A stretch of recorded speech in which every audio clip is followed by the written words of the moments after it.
梅の花がだいぶ落ちてきましたね。だいぶ落ちてきましたね。今日は風もなくいい天気。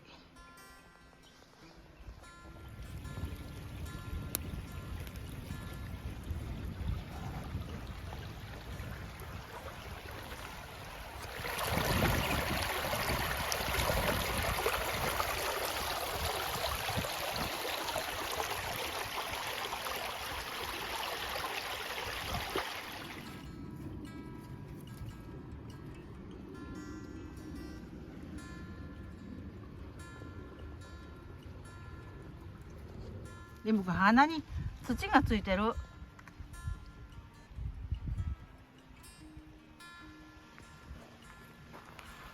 今日の食材はキムチ鍋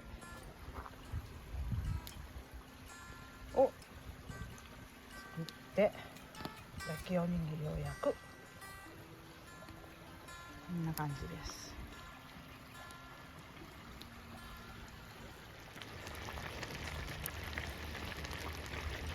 火が通ったかな。いいと思う。本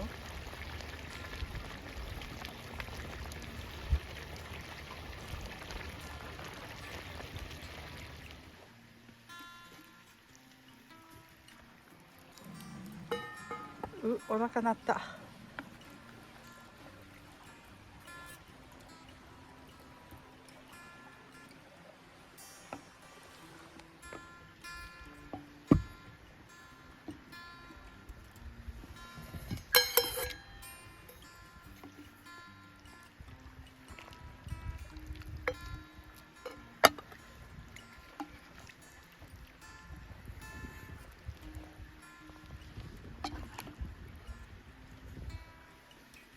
いたネギ。自家製ネギと、あとは自家製のもんないか。いただきます。おいしい。美味しい？辛くて。辛い？辛いよ。おにぎり待ち。2つで十